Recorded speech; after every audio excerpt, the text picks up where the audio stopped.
Sudah terlihat ya Pak ya? Ya, sudah. Baik, saya mulai.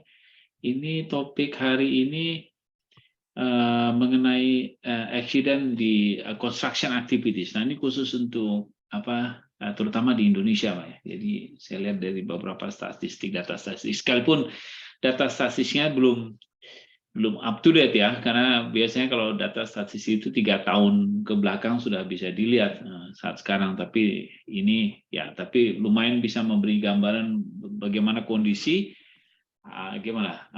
safety untuk construction activities di Indonesia, kurang lebih begitulah.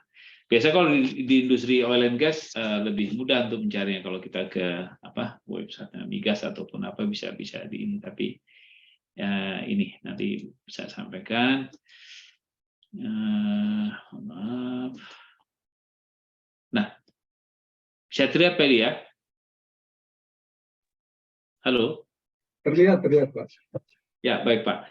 Ya, Pak Ibu semuanya, ini kalau dari data tahun 2012 sampai 2014, ya cukup lama ya, sudah hampir 8 tahun yang lalu gitu ya. Tapi mudah-mudahan masih cukup relevan. Jadi untuk pekerjaan construction di Indonesia, ya, jadi itu ada dibagi, kalau dibagi 3 ya. Jadi ada building untuk project, untuk housing dan civil work gitu ya. Nah, itu yang kecelakaan yang terjadi, work accident itu untuk construction project itu didominasi oleh building project.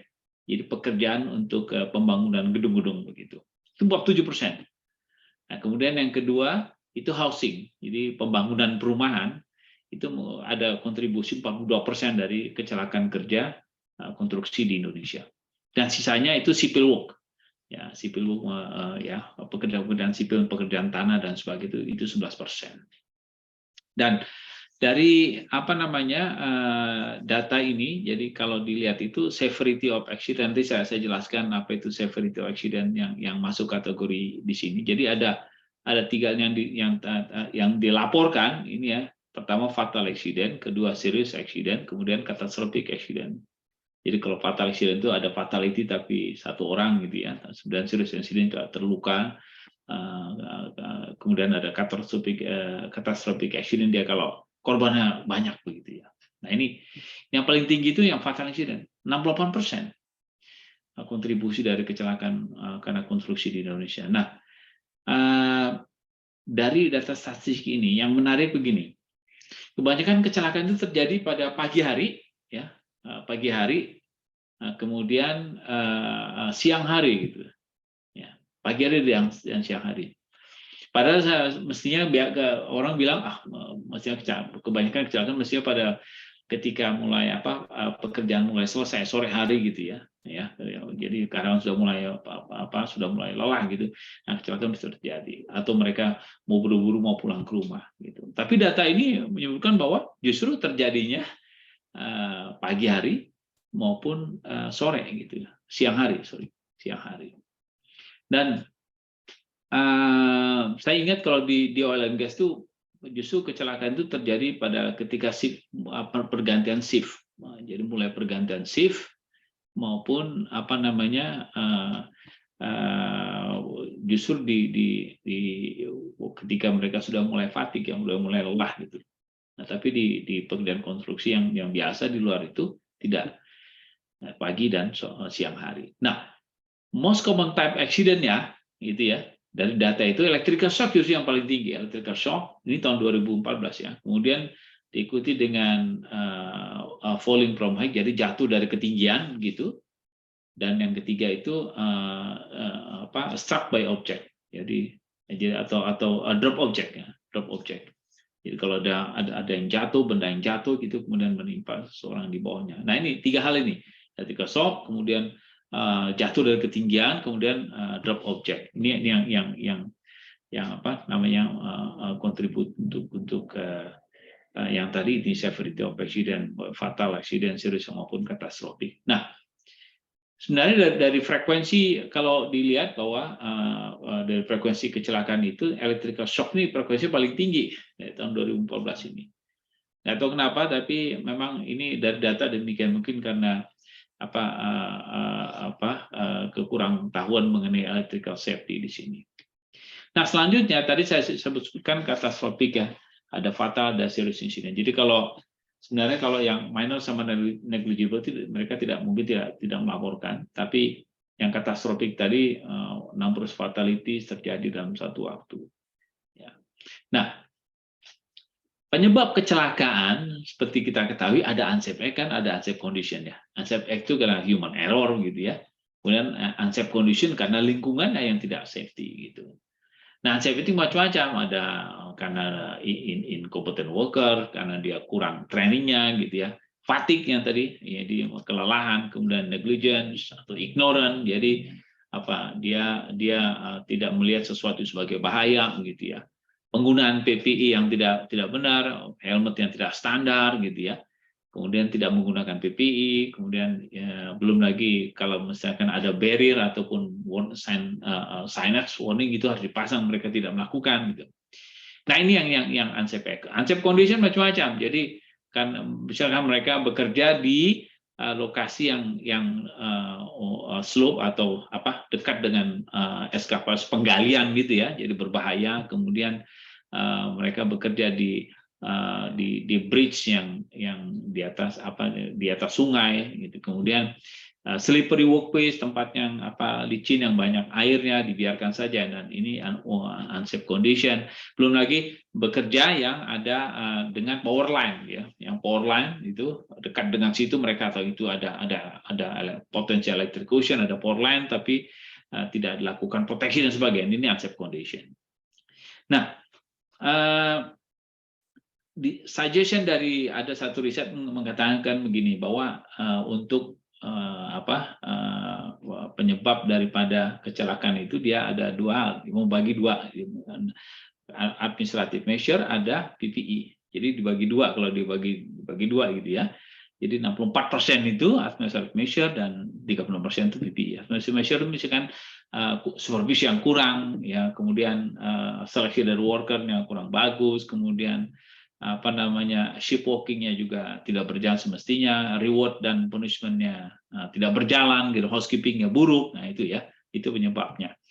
Nah, kemudian kalau PPE itu ya, jadi kalau perlu ada guardrail, kemudian signage yang benar, safety, penggunaan safety dan sebagainya. Jadi dua hal ini, jadi administrative measure dan using of proper PPE ini menjadi masukan yang perlu untuk mengurangi tadi kecelakaan tersebut. Nah, yang terakhir begini. Jadi ada satu paper mengatakan begini, bahwa sebenarnya level safety climate di pekerjaan konstruksi di Indonesia itu untuk ya terutama untuk pekerjaan konstruksi yang dilakukan oleh kontraktor-kontraktor BUMN kira-kira ya. Mereka sebutkan fairly good, ya, classified fairly good. Tapi ada gap-nya gitu, dari segi ada concern mereka mengenai gini, safety management system. Safety management system itu masih di atas kertas gitu ya. Jadi belum diimplementasikan secara real ke dalam project level. Ya, kemudian juga demonstration untuk safety commitment itu belum begitu baik ya. Kemudian safety komunikasi antara leaders dengan workers juga belum begitu intens begitu ya. Sehingga disebutkan bahwa terutama kalau project ini timeline-nya pendek misalkan, dia di-pressure karena schedule, sehingga mereka menomor sekiankan safety. Nah, ini menjadi concern. Nah, padahal safety rule itu kan perlu sekali itu di-reinforce. Ya, kemudian diimplementasikan secara benar di lapangan, begitu, dan harus dari leadernya. Nah, karena itu bahwa ini penting sekali bahwa manajemen itu tidak mereka sebutkan, jadi jangan cuma di atas kertas untuk show up dia punya komitmen, tapi ini harus safety komitmen harus benar-benar dituntun dari atas begitu ya, sehingga ke bawahnya itu bisa melihat, oh berarti walk the talk gitu. Jadi leadership-nya ini juga melihat bahwa mereka concern terhadap safety, tidak cuma concern terhadap time pressure atau schedule pekerjaan.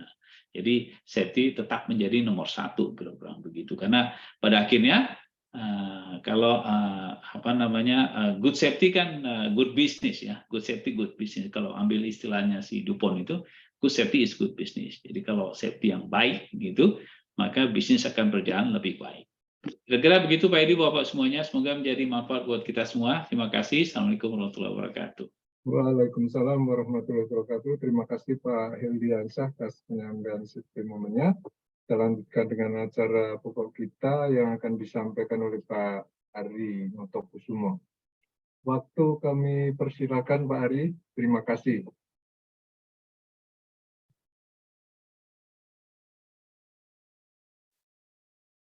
Masih mute ya mikrofonnya.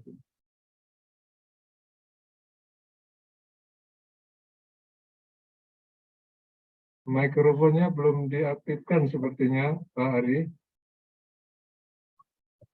Belum kedengaran.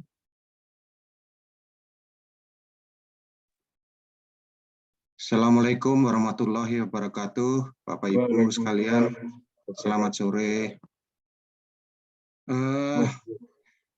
Ini mungkin sangat erat kaitannya dengan Pak Herdi katakan tadi bahwa di kecelakaan di industri itu sering terjadi. Kami akan membahas mengenai bisnisnya. Jadi bahwa risiko itu harus dikelola. Tadi ada severity, di risk management pun ada severity yang harus kita lihat. Sebetulnya apa yang terjadi selama ini adalah sesuatu yang kita sendiri mengalami ya. Sungguh jarang kita berada di sebuah generasi, di sebuah peradaban yang mengalami beberapa hal yang kita sebut dengan badai yang luar biasa. Baik itu pertama adalah revolusi industri 4.0 yang saya sebut dengan the first VUCA, coronavirus yaitu COVID-19 yang sekarang sudah bergerak menjadi COVID-22 karena sudah tidak lagi menggunakan benda yang sama atau virus yang sama dengan 2019. Dan yang terakhir kita belum selesai dengan semua ini, kita sudah dihantam dengan normal kondisi yang diinginkan oleh sekelompok orang dengan terjadinya perang di Ukraina yang akibatnya luar biasa bagi seluruh dunia, karena di zaman modern ini peperangan yang paling terakhir adalah peperangan di Ukraina selain di Syria. Ada pepatah bahwa we are all not in the same boat, but we are all in the same storm. Jadi kita mungkin masing-masing, ada yang dosen, ada yang pekerja, ada yang pebisnis dan lain sebagainya. Enggak kita sadari kita berada di storm yang sama, di badai yang sama. Meskipun kita di kapal yang berbeda-beda, ada kapal kecil, kapal besar, tingkat survivalitas mereka terhadap badai pun berbeda-beda. Ada yang mungkin sampan dan lain sebagainya. Nah, saya ingin, mungkin sudah banyak dari teman-teman tahu mengenai VUCA, yang disebut dengan bencana itu sendiri atau badai itu sendiri mungkin lebih banyak impact-nya di makro ekonomi, tetapi di bisnis itu bisa menjadi mikroekonomi yang berpengaruh sangat besar yang disebut dengan VUCA. Yaitu ini nanti saya jelaskan mengenai VUCA itu. Saya kira Bapak juga sudah banyak tahu mengenai VUCA. Banyak leader yang menjadi gagap terhadap situasi yang badai seperti ini. Kemudian karena salah satunya adalah bisnis life cycle-nya memendek. Seperti kita tahu, bisnis life cycle itu bisa 5, 10 tahun atau 15 tahun. Sekarang itu bisnis life cycle sangat pendek sekali. Karena hantaman dari badai yang ada di luar. Terus banyak juga startup yang baru mulai, yang dia sendiri secara harfiah dia mengalami VUCA, dihantam oleh VUCA juga. Nah, mungkin satu persatu volatility yaitu situasi yang bergejolak. Situasi yang bagaimana yang bergejolak ini ya seperti sekarang kita hadapi, ya krisis energi gara-gara Ukraine, perang di sana, tapi impact-nya ke kita harga pangan, harga energi, ya tidak seperti di Eropa memang implikasinya. Implikasi di Eropa sekarang katastrofiknya belum selesai case daripada COVID-19, sekarang mereka berhadapan dengan cuaca yang ekstrim, yaitu bahkan sungai Rhine pun mengering, menyusut permukaannya, sehingga transportasi di Eropa yang mengandalkan sungai pun dipengaruhi oleh kondisi sungai Rhine. Begitu juga dengan bandara besar di Eropa pada kacau balau karena orang yang pada saat terkena COVID ataupun terkena PHK karena COVID tidak bisa segera di-recovery untuk di bandara-bandara karena mereka certified. Sehingga kondisi yang bergejolak ini apakah di kita menimpa? Sudah jelas. Nah, ini yang disebut dengan situasi yang bergejolak, di mana sangat cepat perubahannya itu. Uncertainty, tidak ada kepastian. Ini kapan selesai? Kapan uncertainty akibat COVID-19 selesai, yang sekarang sudah bermutasi menjadi COVID-22? Ya, mungkin menjadi COVID-23 karena sudah diduga bahwa virus jenis yang terbaru mungkin akan mengalami puncak di Indonesianya justru bulan Desember Januari. Nah, complexity yang rumit sekali bagi pebisnis itu sangat rumit sekali. Antara dihadapkan pada pilihan COVID, kemudian Ukraine, bagi bisnis yang seperti saya lakukan harus ekspor, luar biasa itu terasa sekali. Kita dihadapkan pada pilihan. COVID kemarin kita sama sekali tidak mengurangi karyawan dengan maksud untuk menjaga inflasi daerah.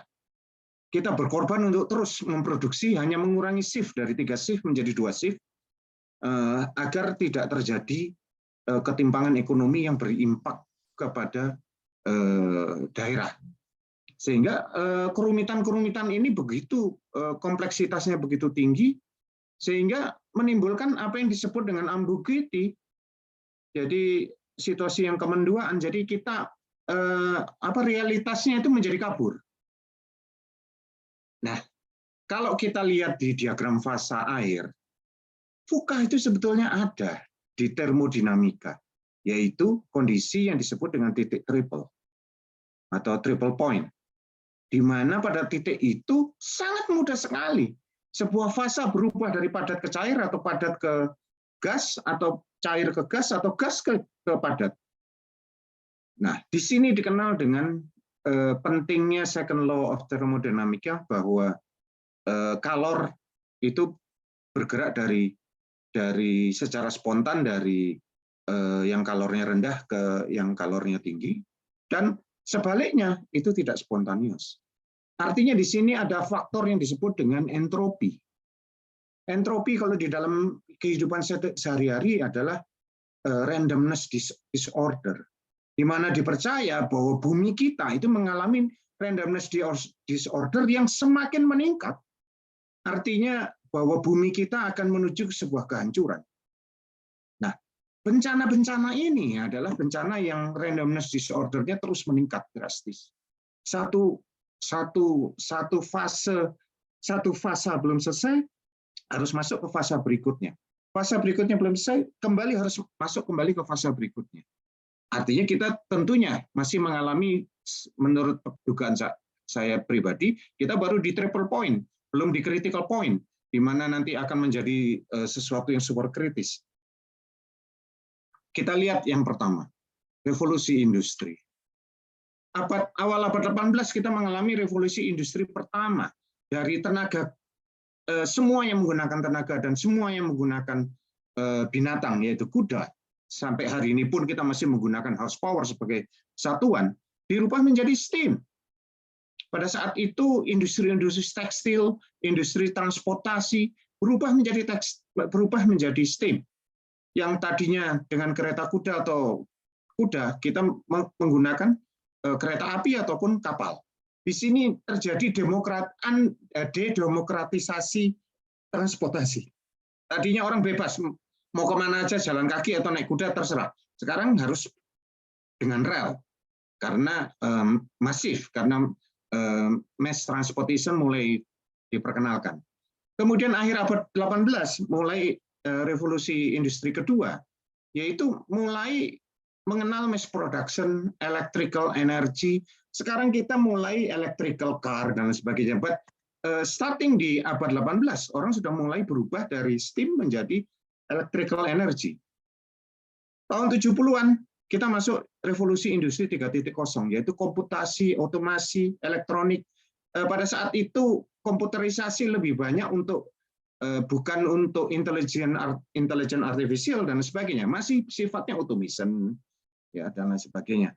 Pada saat titik ini kita tidak mengalami kekacauan VUCA, tetapi mengalami kekacauan yang disebut dengan SEKU di bawahnya, yaitu stable, expected, complexity yang menghadapi, understandable, lebih mudah diantisipasi.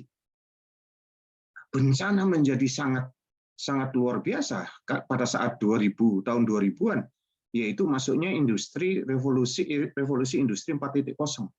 Disinilah mulai organisasi itu menjadi non-hierarki. Organisasi itu menjadi tidak lagi command and control, tidak menjadi sebuah struktur, tetapi menjadi non-hierarki organization.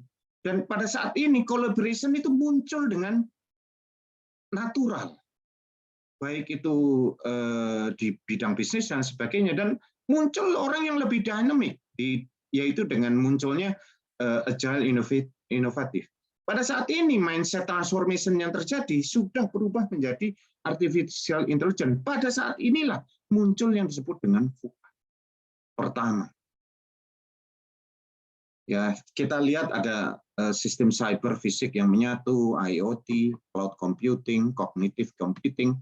Bisa dibayangkan Bapak Ibu sekalian, penduduk Indonesia 278 juta. 72 sampai 278 juta. Nomor provider yang aktif itu 338 juta. Hampir 1,5 kali lipat daripada jumlah penduduk. Dan hampir semua orang sekarang sudah jarang yang masih menggunakan yang handphone yang tidak smart. So everybody using smartphone very easily. Anak kecil pun sekarang menggunakan smartphone because they like to be connected sama YouTube. 175 juta pengguna internet, 160 juta pengguna medsos. Indonesia, Amerika saja masih 2 jam per hari terhubung online. Orang Indonesia 8 jam per hari. Amazing sekali. 3,5 jam bermedsos, dan platform-platform medsos yang terkenal adalah YouTube, FB, dan lain sebagainya.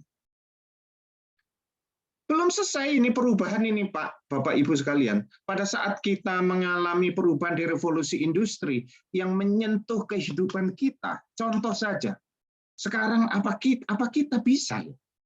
Bertanya kalau kepada sendiri, apa kita bisa tanpa Gojek hidup sekarang?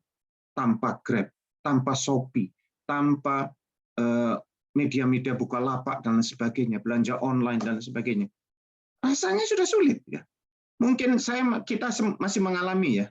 Orang pergi, istri kita atau anak perempuan kita dibonceng orang lainnya, nggak kita kenal, amat kita kasih naik motor.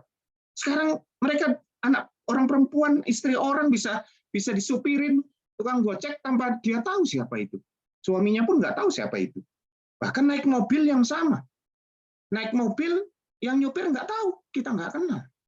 Bahkan kita bisa tidur di kamar orang di Airbnb tanpa kita tahu, tanpa kita kenal orang itu. Luar biasa perubahan-perubahan yang terjadi di revolusi industri ini. Belum selesai kita dihantam dengan epidemi COVID-19. Betapa pertumbuhan ekonomi kita kacau balau karena ini, dan saya termasuk yang mengalami di bisnis. Bagaimana peliknya untuk menghadapi COVID. Belum selesai, badai energi dan pangan dari Ukraine. Hanya perkara hal kecil kalau menurut saya. Bagi kita, tapi bagi Rusia dan Eropa ini merupakan hal besar. Karena Rusia ingin memberikan pelajaran kepada Ukraine yang akan ke NATO, dan implikasinya jelas untuk NATO. Jelas untuk masyarakat ekonomi Eropa luar biasa. Impact yang luar biasa ini akan dialami sekarang adalah pada saat menghadapi musim dingin dengan energi yang sangat minimal. Impact daripada perang Ukraina melanda ke semua negara. Karena Ukraina adalah penghasil gandum terbesar dunia, Rusia juga menghasilkan beberapa hal yang terbesar dunia, khusus untuk pakan, sehingga kalau terjadi perang di antara mereka, ya pakan dunia akan terganggu. Ini belum selesai. Resesi akibat Ukraina ada implikasi baru, yaitu world recession yang paling ditakutkan. Belum terjadi, tapi hampir banyak negara sudah muncul world recession, di mana dihadapkan 2023 kemungkinan akan terjadi tanpa growth. Indikasi di mana-mana menunjukkan bahwa dugaan bahwa 2023 tanpa growth. Dan ini luar biasa kalau terjadi resesi di dunia yang mungkin, naudzubillah min dzalik, kita tidak pesimis terhadap masa depan, tetapi bagaimana kalau ini terjadi lebih buruk daripada resesi 2008? Nah, kita celakanya lagi, ada pilkada serentak. Ini bangsa cebong dan lain sebagainya muncul lagi nanti. Dengan versi yang baru. Pilkada ini luar biasa. 23 September tahun depan, Gubernur Jabar dan Wali Kota Bandung selesai.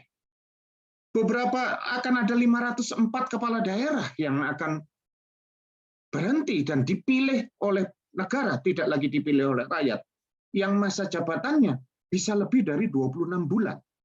Karena pilkada selesai pun belum selesai, karena masih harus ada prosesi dan sebagainya, sehingga 6 bulan setelah pilkada baru seorang gubernur itu bisa duduk menjadi seorang gubernur. Bayangin, kalau Pak Ridwan Kamil berakhir tanggal 23 September, Pak Anies sudah duluan, akan terjadi kekosongan, ada kevakuman di mana para pimpinan daerah tersebut tidak boleh melakukan kebijakan yang merubah sesuatu yang besar. Jadi hanya melanjutkan saja. Nah, begitu juga dengan pemilu. Yang terjadi Februari tanggal 14, pilkadanya November 27. Apakah akan terulang lagi yang 2019? Di mana di tempat tidur pun sudah terpisah. Suami istri yang satunya memilih yang kandidat yang satunya, yang lainnya memilih kandidat yang lainnya dan masih berantem, padahal mereka yang kandidat itu sudah bersatu. Implikasinya luar biasa bagi negara ini. Semoga negara ini rakyatnya lebih dewasa pada pemilu berikutnya, sehingga ini tidak terjadi. Tapi ketakutan-ketakutan tersebut harus bisa diantisipasi oleh kita, oleh pebisnis, karena real ini. Kondisi makroekonomi ini akan memberikan impact direct ke ekonomi mikro yang dikerjakan oleh pebisnis. Oke, gimana? Pesimis terus, Pak? Enggak. Ya, pebisnis itu adalah peluang sebetulnya. Peluang itu adalah bagaimana risiko itu dikelola sebetulnya. Jadi ini menjadi tanda tanya yang besar. Itu obatnya itu ternyata VUCA juga, yaitu volatility has a vision, in uncertainty has understanding, in complexity has clarity, in ambiguity has agility. Volatility yaitu dibutuhkan pemimpin organisasi atau pemimpin bisnis yang mempunyai visi yang kuat di tengah badai yang gelap. Kalau pemimpinnya mengidap myopia, celaka 13. Pada saat di badai yang gelap dengan riuhnya tiupan angin dan ombak yang tinggi, kita tidak clear melihat ke depan. Atau pebisnis atau pemimpinan bisnis mengalami myopia, maka kita nggak tahu di depan itu ada karang ataupun ada pulau yang bisa kapal kita bisa menghantam, atau ada kapal yang lain yang kita bisa bertabrakan satu dengan lain. Sehingga vision yang kuat dari pimpinan organisasi ini sangat utama, bahwa volatility itu bisa harus bisa dirubah menjadi sebuah vision yang kuat. Tidak perlu lagi kita menggunakan teleskop, kita cukup menggunakan radar. Tapi kalau kita tidak bisa membaca radar seorang pemimpin, ya celaka. Mungkin radarnya juga terganggu. Uncertainty has understanding. Jadi kita harus mengetahui semua cara berpikir sesama kita internal. Jangan kita menciptakan badai baru secara internal. Yaitu dengan kita tidak mengerti, tidak saling understanding, baik itu dengan seluruh shareholder atau stakeholder di dalam proses bisnis. Complexity juga begitu, harus butuh clarity. Jadi di tengah kompleksitas badai yang luar biasa, kalau tidak ada clarity, kalau kita tidak melihat sesuatu yang jelas, akan vision yang jelas, akan pengertian yang understanding yang jelas akan vision itu, maka sungguh berbahaya bagi pebisnis. Begitu juga agility yang dibutuhkan adalah untuk lincah. Dia harus bisa berkelit dan lain sebagainya. Nah, apa yang terjadi sekarang? Sejak COVID, banyak sekali badan usaha yang terpaksa ke pengadilan tata niaga, yaitu untuk bankruptcy. Dan luar biasa itu pengaruhnya COVID terhadap bankruptcy di beberapa perusahaan di kita. Yang ekspor tidak bisa ekspor, yang untuk kebutuhan dalam negeri orang lebih bergelut kepada COVID daripada untuk membeli produk-produk tertentu. Nah, Ukraine juga begitu. Makan dan sebagainya, kami mengekspor sampai ke Brasil dan Argentina. Justru Brasil dan Argentina sekarang ini sedang menghadapi krisis yang luar biasa. Sehingga 2 minggu yang lalu kita menghadapi krisis tempe, tahu. Karena kedelai dari Brasil dan Argentina terganggu suplainya ke Indonesia.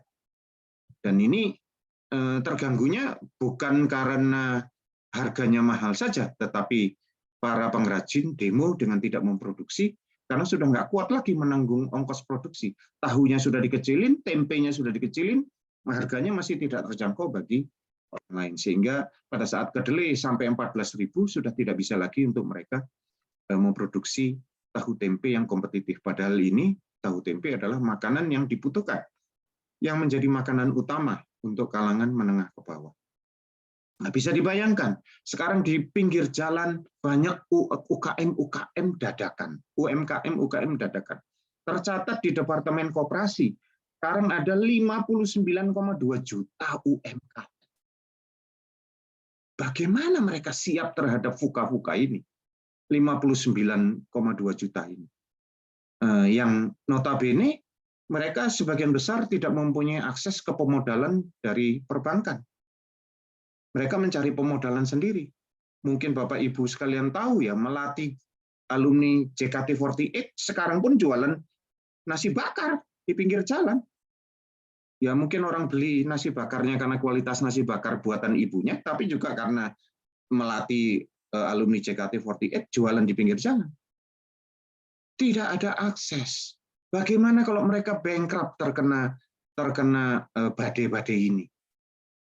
Tidak semua orang yang mempunyai akses ke perbankan karena kolateral. Tetapi kalau dia mendapatkan kredit dari perbankan, maka dia bisa mendapatkan perlindungan dari jam kerindo atau jam kerida dan sebagainya. Kredit yang mereka dapatkan itu bisa di-share. Artinya apa? Sekarang risk transfer itu sudah tidak bisa lagi. Mungkin adalah sharing risiko yang sekarang ini kolaborasi itu menjadi penting. Kita sama-sama harus bersama-sama keluar berjamaah untuk keluar daripada kondisi badai ini yang menerpa kita dengan cara sharing risiko. Nah, sharing risiko ini ada di mana?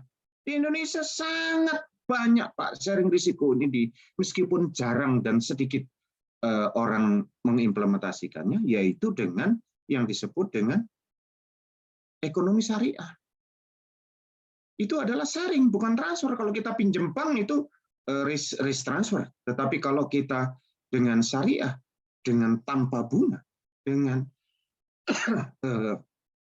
bagi hasil, itu adalah risk sharing. Dan ini sudah ada di agama tertentu, yaitu agama Islam. Bahkan Roma pun sudah membuat seperti berprinsip seperti sharing, seperti BSI, bikin di Jakarta. Artinya sekarang perekonomian itu sudah bergeser. Kok perekonomian kolaborasi, sharing, risiko itu perlu terus ditekankan. Kami sendiri ikut mendirikan Baitul Mal At-Tamwid, ya, jadi koperasi syariah. Dan ini menjadi hal baru bagi kita bahwa sekarang perekonomian itu tidak lagi centralized finance yang dikendalikan oleh BI dan OJK. Sekarang orang mencari alternatif, yaitu decentralized finance atau DeFi, di mana tidak perlu kolateral, otoritasnya tidak terpusat. BMT itu salah satu solusi untuk para UMKM yang DeFi, yang decentralized financial. Kebetulan kami pernah saat ini di BMT di Surabaya, yaitu di Pasar Kembang dan Pasar Wonokromo, dan beberapa pasar di Surabaya kita mengembangkan BMT. Di Bandung kita di Pasar Cihapit, di Blora kita untuk membantu petani seluasan 200 hektar. Dan ini contoh bahwa BMT itu didirikan dengan cost of fund yang rendah dengan cara wakaf investasi. Jadi hibah wakaf. Jadi kita bisa menang terhadap sistem perkreditan dari perbankan nasional karena nggak ada cost of fund.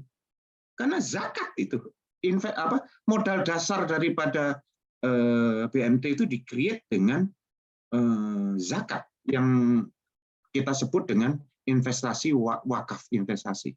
Jadi modal kerja BMT itu tanpa cost of fund. Sehingga pada saat diberikan kredit itu kepada pedagang maupun petani, itu sangat kompetitif bagi mereka. Sehingga umumnya mereka terbebas dari rentenir yang merajalela di kalangan, ya ini kalau di pertanian namanya sudah bukan rentenir, mereka menamakan dirinya kontraktor, ya, namanya hebat-hebat, ya, karena mereka bawa di tepi sawah selain bawa uang cash juga mereka membawa multi harvester. Jadi multi harvester multiguna ini kalau pakai buruh panen padi itu butuh 1 hektar butuh 3 hari. Tapi dengan harvester 3 hektar cuma butuh 1 hari. Sehingga kebutuhan buruh akan rendah. Dan ini kontraktor luar biasa merajalela. Begitu juga rentenir di pasar-pasar karena semua tanpa kolateral. Dan ini mendorong munculnya decentralized finance, yaitu orang-orang yang bergerak dengan sharing risiko dalam bentuk ekonomi syariah. Demikian yang bisa saya sampaikan, selebihnya mari kita lanjutkan dengan diskusi. Matur nuwun Mas Edi Laksono, Pak Dalang, monggo dilanjutkan. Baik, terima kasih Pak Ari atas presentasinya. Kita lanjutkan dengan pertanyaan-pertanyaan. Kami persilahkan, ya, bisa ditulis di chat box atau bisa juga bisa angkat tangan, nanti bisa mau pakai mikrofon juga silahkan. Silakan Ibu dan Bapak-bapak sekalian, kalau ada pertanyaan. Mungkin sebelum sambil nunggu pertanyaan, ya mungkin saya bertanya saja, inilah mungkin bukan bertanya, mungkin bisa tambahan penjelasan, barangkali ada contoh-contoh case real yang mungkin bisa dijelaskan secara lebih rinci lagi oleh Pak Ari gitu loh. Tadi tentang risk sharing di masyarakat, mungkin program-program yang mungkin ada beberapa tadi yang sudah disebutkan, mungkin ya satu saja, tapi yang mungkin ini bagaimana proses rintisannya itu dari awal sehingga kemudian sampai berhasil menjadi satu program yang berkelanjutan gitu. Silakan Pak Hari. Baik, Mas Edi, kami contohkan adalah petani di kita itu mungkin apapun judulnya, petani milenial kah atau petani konvensional,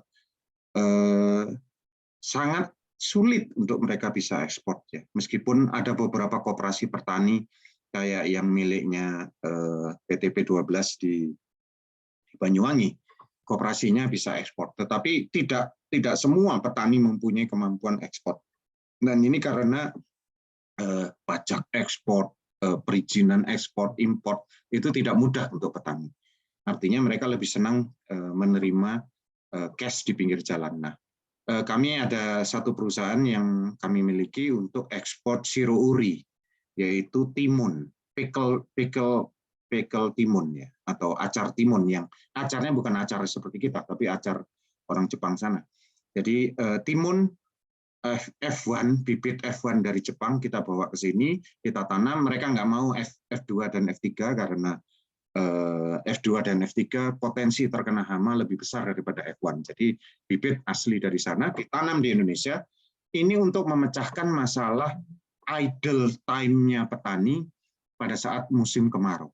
Karena timun adalah tanaman hortikultura pada tanam musim kemarau yang pendek.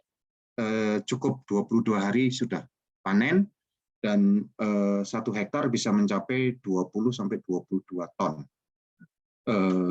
timun siro uri. Nah, ini diekspor, diolah di kita, tinggal 1 step lagi diolah di Jepang. Waktu itu kita kemarin ekspor ke Kobe. Nah, ini adalah sebuah contoh bahwa kita memberdayakan pada saat petani idle, di mana petani biasanya menanam kacang-kacangan di musim kemarau, kita ganti dengan timun untuk tujuan ekspor. Nah, kembali munculnya adalah bagaimana modal kerja daripada petani. Modal kerja ini kita kerjasamakan dengan BMT. Jadi konsepnya adalah segitiga. Jadi petani, off-taker, perusahaan off-taker yang mengolah dan mengekspor timun ini, dan pendanaan dari BMT. Nah, ini model yang sangat luar biasa sebetulnya untuk diimplementasikan. Jadi ada off-taker, produk petani dibeli, mereka tidak perlu pesticide karena F1, kemudian dia bibit, kami datangkan langsung F1 dari Jepang, mereka hanya menanam, memelihara selama 22 hari, selesai dengan ukuran yang kita tentukan, diolah, diekspor, dan mereka untuk modal bertaninya mendapatkan dari BMT bagi hasil, sehingga murah mereka, sehingga untung dari mereka. Bahkan mereka bilang kami tidak mau lagi nanam padi karena lebih menguntungkan nanam timun. Ya enggak bisa Pak, timunnya enggak bisa ditanam pada saat musim hujan, busuk, mudah busuk, dan memang tidak semua petani mau menanam timun karena seperti bayi harus setiap hari dikunjungi.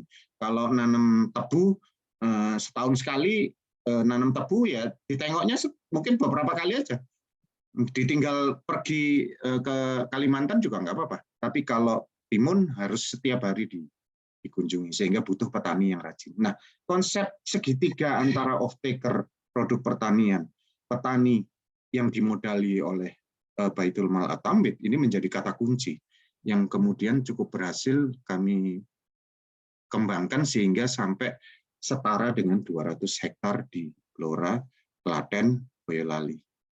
Jadi di 3 tempat. Saya kira ini contoh saja, Mas Edi.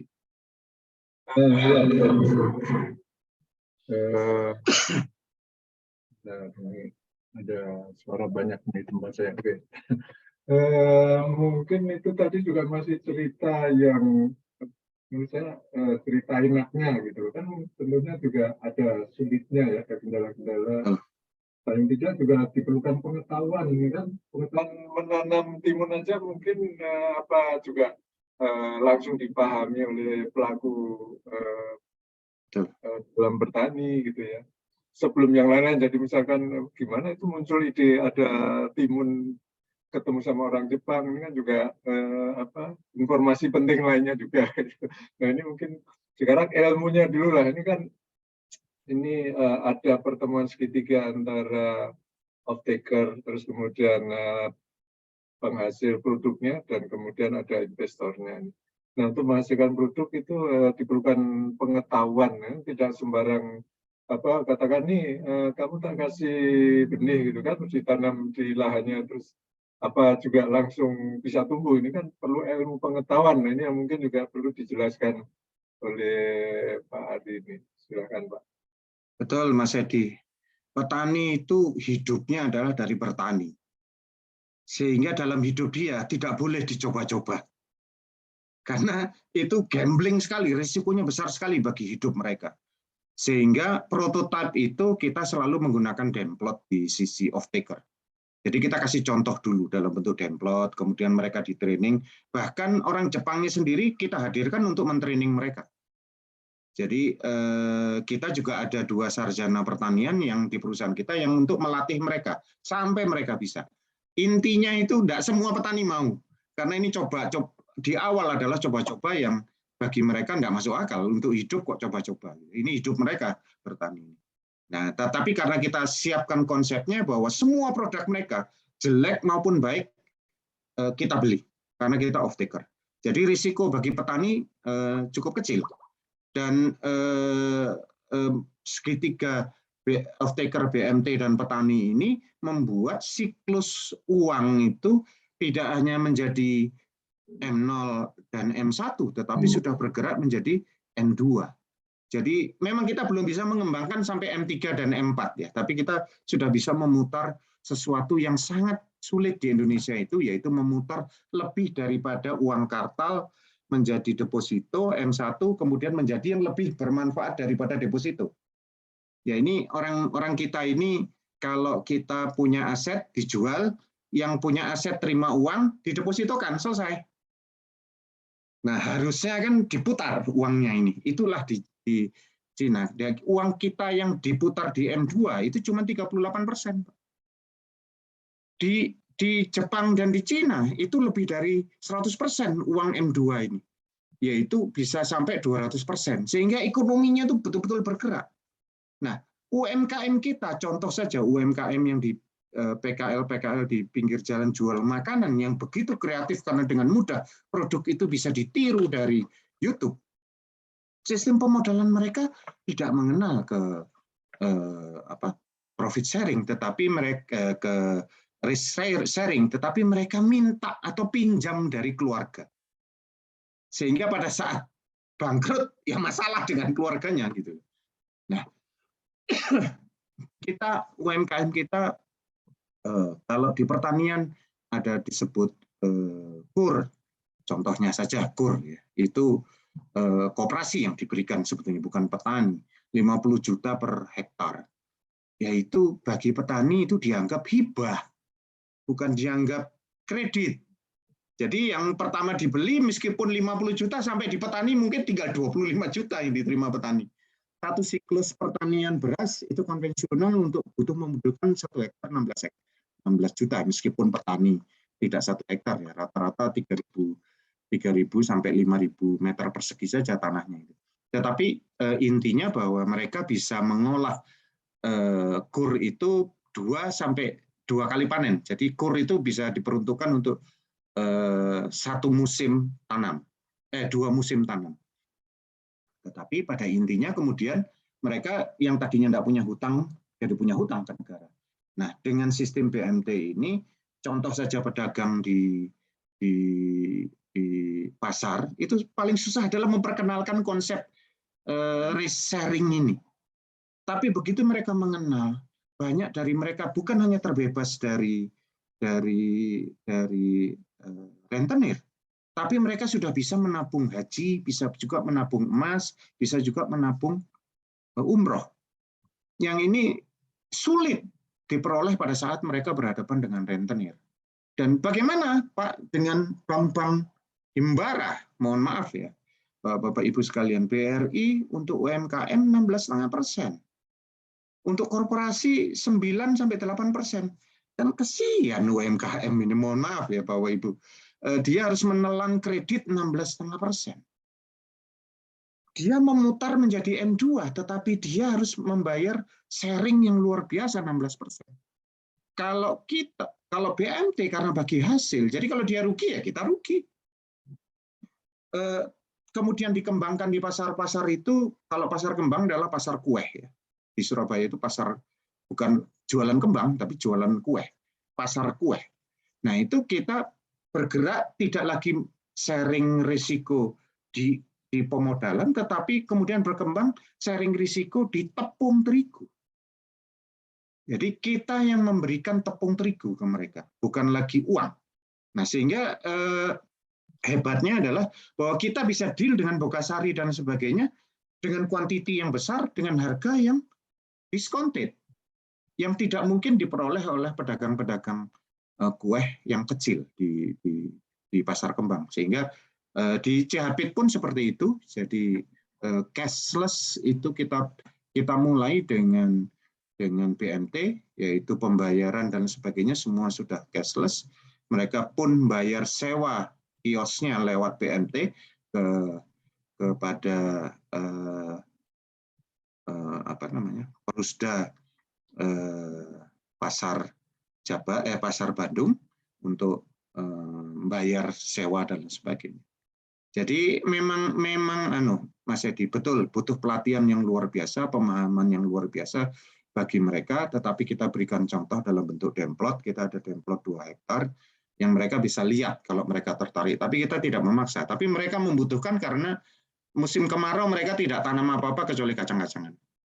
Nah, ini ekspor dengan produktivitas tonase yang besar sekali, sehingga menarik bagi mereka untuk ikut program ini.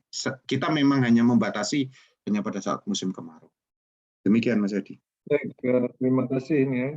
Sebenarnya saya ada pertanyaan yang berandai gitu kan dari penjelasan tadi, tapi ini muncul satu pertanyaan dari Pak Dasri ya.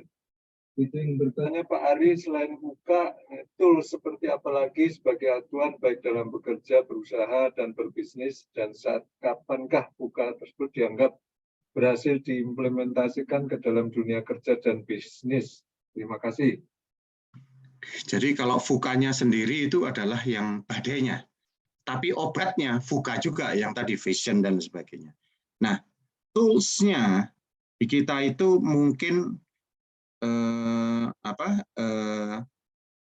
inti daripada semua obat VUCA itu adalah risk management. Jadi mungkin ini yang menjadi titik lemah kita di 59,2 juta UMKM adalah pemahaman mengenai manajemen risiko yang ada standarnya ISO 31.000 dan sebagainya, banyak ya, mau KOSO dan sebagainya. Tetapi manajemen risiko di kita ini, contoh saja, UMKM tidak banyak yang mengenal Jamgrindo. Petani tidak dilindungi oleh asuransi pada saat mereka gagal panen. Padahal risiko gagal panen karena iklim, karena hama itu masih luar biasa di kita. Nah, meskipun sekarang asuransi mengcover petani sudah ada, tetapi harus luasan 600 hektar. Jadi harus Gapoktan atau Poktan yang bernegosiasi dengan dengan asuransi. Nah, begitu juga dengan Jamgrindo atau Jamgrida. Pada saat mereka dapat KUR, harusnya mereka bisa sharing risikonya dengan lembaga-lembaga penjamin kredit. Nah, ini pemahaman ini belum tahu karena itu tadi kan ada uang yang harus disisihkan untuk itu semua. Karena banyak UMKM maupun ini tidak mengenal risk sharing. Nah, tools yang memang harus difahami selain tadi vision understanding dan sebagainya itu adalah sebetulnya totalnya risk management. Dan yang paling kerok di negara kita, banyak pengusaha bisnis kurang memahami korporasi dan menderita myopia. Jadi visionnya kurang sekali, sehingga hanya melihat 2-3 langkah di depan. Jadi bagaimana, kasar kata, karena hidup kita bukan hanya orang Amerika sudah bisa menginjak bulan, kalau kita hidup dari bulan ke bulan, mungkin minggu ke minggu, mungkin hari ke hari. Nah, ini yang membuat cara pandang risk management belum diimplementasikan dengan baik. Baik, sambil menunggu pertanyaan berikutnya nih, silakan ya sambil nulis di chatbox atau angkat tangan. Oh, ini ada pertanyaan nih dari Pak Paul Wijaya nih. Apa peran HKTI dalam risk management, terutama risk transfer bagi para petani? Ya, Pak. Himpunan Tani Indonesia HKTI,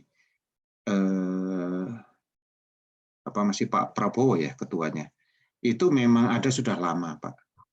Begitu juga sejak zamannya Pak Harto pun sudah diperkenalkan salah satu titik lemah daripada pertanian kita.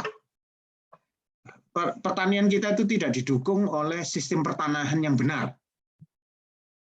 Ya, itu yang paling fatal di sistem pertanian kita. Beda dengan di Vietnam dan di Thailand. Kalau nenek moyang yang punya 14 hektar, pada saat kakeknya meninggal, yang memiliki 14 hektar itu, pemerintah datang. Ini sawah mau dikelola nggak sama anak turunan? Nggak ada, diambil pemerintah. Tapi kalau ada, tetap 14 hektar. Tidak boleh dipecah. Itu peraturan agraria di Vietnam dan di Thailand itu melindungi tanah garapan sawah untuk tidak dipecah pada saat diwariskan. Nah, kalau di Indonesia mudah sekali, tanah transmigrasi dipecah menjadi kecil-kecil, kemudian paling mudah dikonversikan menjadi perumahan. Akan mudah dikonversi tanah sawah menjadi tanah perumahan karena kita tidak diprotek dengan sistem agraria yang berpihak kepada petani. Nah, risiko-risiko seperti ini tidak bisa dikelola oleh HKTI sendiri atau petani sendiri.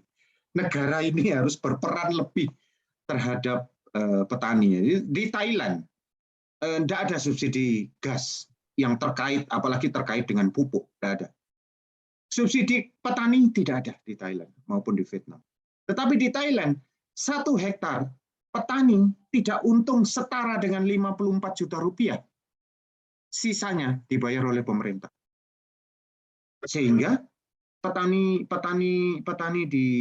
beras di Thailand dan di Vietnam pada saat panen luar biasa. Mereka bisa beli mobil Fortuner 2 atau 3 setiap kali panen. Yang itu sulit diperoleh di Indonesia karena tidak dijamin profitnya itu. Jadi risikonya itu semua ditanggung petani tanpa dia tahu harus sharing risk kemana. Nah, saya sebagai orang biasa menciptakan sebuah segitiga bisnis off taker Baitul Mal Atamwid yang menjadi sharing risk bagi petani. Yaitu itu kan ide bisnis kecil saja. Harusnya ini ada petani, yang ada lembaga yang lebih besar. Bapak Ibu bisa memahami bahwa di Kementerian Pertanian itu setiap tahun 80 triliun untuk meningkatkan pertanian, tetapi petani kita masih tetap seperti sekarang. Masih susah untuk survive. Nah, kami menyediakan alternatif musim kemarau pada saat mereka tidak tani dengan menanam timun dan sebagainya. Itu upaya-upaya saja, upaya kecil-kecil.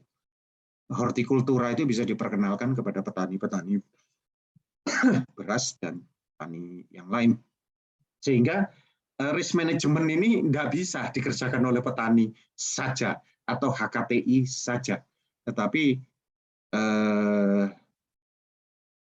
mungkin harus diperluas ya. Mungkin harus ada major concern.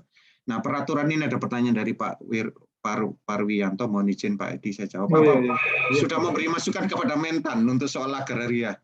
Waduh, Pak, Mentan itu itu bukan orang biasa.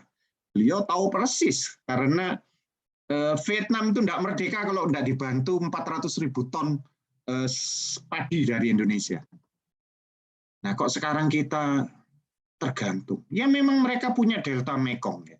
Saya sudah pergi ke sana untuk melihat bagaimana delta Mekong itu. Ya karunia Tuhan itu di hulu Sungai Yangtze, Sungai Kuning yang sudah semua humus datang dari hulu gitu loh. Yang subur sekali segitiga Mekong itu. Ya, jadi delta Mekong itu sangat luar biasa dan itu menjadi intisari dari pengembangan Vietnam terhadap beras. Ya ini mohon maaf Bapak Ibu sekalian, tugas PR kita yang besar sekali. Beras sampai di Jakarta dari Vietnam, landed di Tanjung Priok 5.000. Kita masih ribut dengan HET, harga eceran tertinggi 4.500 sampai 5.500. Bayangin, HET itu. Dan itu gabah. Mereka sudah beras sampai di Jakarta. Kita masih gabah panen giling. Jadi belum menjadi kering, belum diseleb, belum jadi beras. Sudah antara 3.500 sampai 5.500. Pertanyaan berikutnya dari Mas Zainal nih. Kalau gagal panen, apa sistemnya pembiayaan lewat BMT? Ya di BMT kita kerjasama. Ini aturan yang ada di Indonesia. Kredit itu bisa diproteksi kalau kreditnya dari perbankan. BMT itu tidak ada di perbankan dan belum masuk aturan daripada OJK, sehingga BMT itu masih koperasi syariah. Jadi BMT itu masih decentralized financial. Jadi yang dikelola sendiri, sehingga kami untuk timun ya, kami nggak berani ngomong mengenai sawah padi. Gagal panen bisa kita tekan karena bibitnya F1 dan pembinaan yang hari ke hari ke mereka pada saat mulai mereka tanam sampai mereka panen. Di Indonesia itu orang Jepang minta ukuran tertentu pada saat panen. Ini petani kita nggak sabar, Pak. Untuk ukuran itu standar, artinya tidak boleh ada potongan. Nah itu yang paling mahal, Pak. Yang grade-nya paling tinggi adalah ukuran timun tertentu. Yang pada saat diproses menjadi pickle itu tidak usah dipotong-potong ujung-ujungnya atau disambung-sambung gitu ya. Jadi karena timunnya terlalu pendek gitu. Nah, orang kita masih belum sabar untuk menghasilkan ukuran yang menjadi standar. Ini terus kita berikan edukasi yang kepada mereka. Tetapi gagal panen karena cuaca, karena hama itu bisa ditekan dengan F1, bibit F1. Kemudian tidak boleh ada pesticide, Pak, karena orang Jepang sangat sensitif sekali dengan kandungan pestisida, karena kemarin mereka bermasalah dengan timun siro uri yang diimpor dari Cina, yang ternyata masih terkandung pestisida di timunnya. Wah, itu jadi masalah besar bagi pemerintah Jepang. Nah, kira-kira itu ya. Jadi kalau pembiayaan lewat BMT, kami sedang terus berusaha untuk bisa bekerja sama dengan Jamkrindo ataupun Jamkrida agar kredit dijamin. Tapi bukan kreditnya dilemparkan ke Jamkrida atau ke Jamkrindo, tetapi kreditnya di risikonya di-sharing dengan Jamkrindo dan Jamkrida. Jamkrida Jabar itu alhamdulillah termasuk salah satu Jamkrida yang paling maju di Indonesia.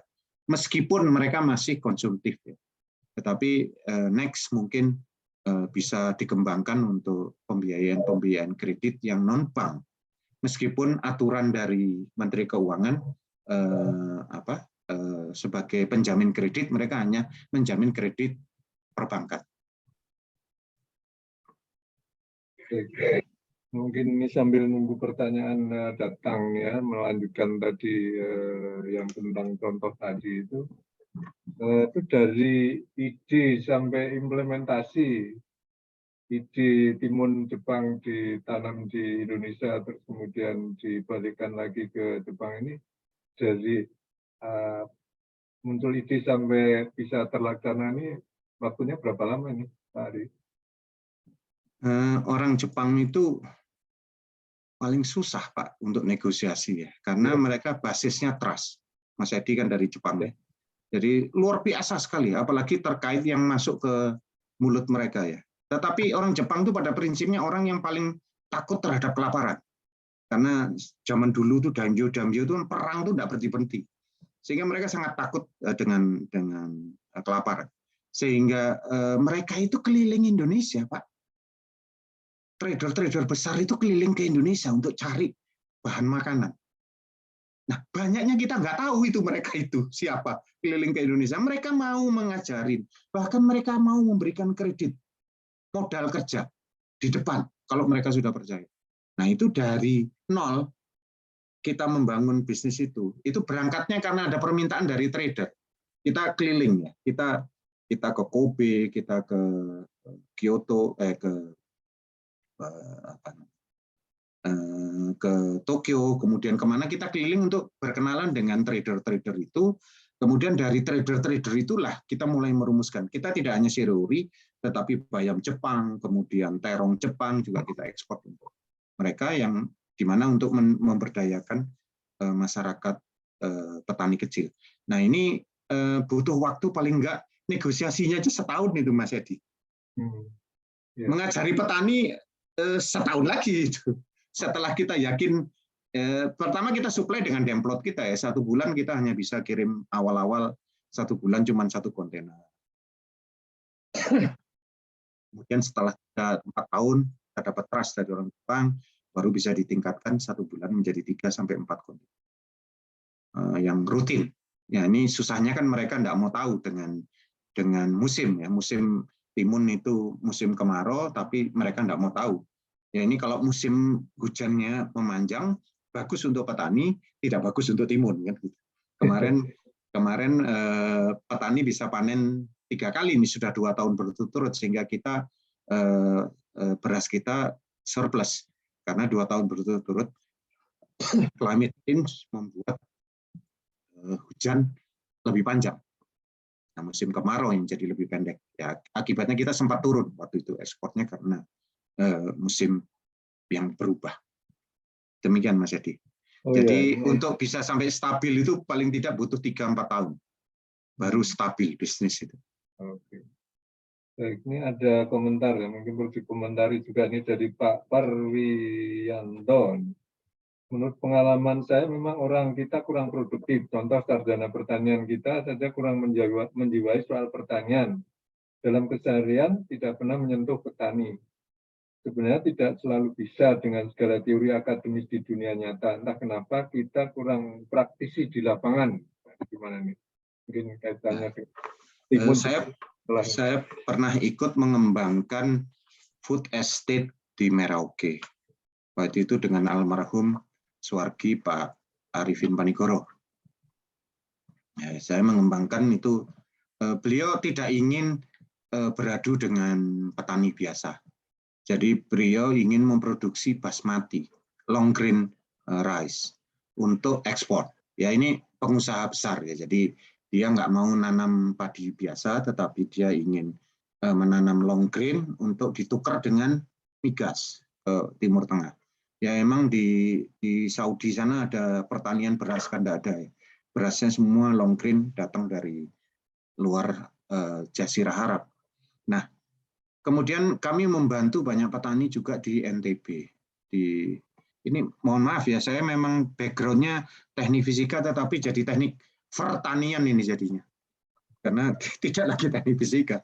Ya ini di NTB itu, pada saat saya aktif di sana, mohon maaf ini saya bukan berpolitik ya, panglimanya masih Pak Gatot, panglima TNI-nya. Beliau memerintahkan bahwa ketahanan pangan itu salah satu tugas dari TNI. Sehingga pada saat kami ke NTB, daripada kami ke Kadis Pertanian di provinsi, data itu lebih dipegang oleh Kapolres. Yang pangkatnya waktu itu masih Melati 3 ya, kolonel, seorang kolonel. Jadi bayangin, data pertanian, itu seorang Kapolres itu mempunyai data yang solid karena adanya Babinsa. di daerah.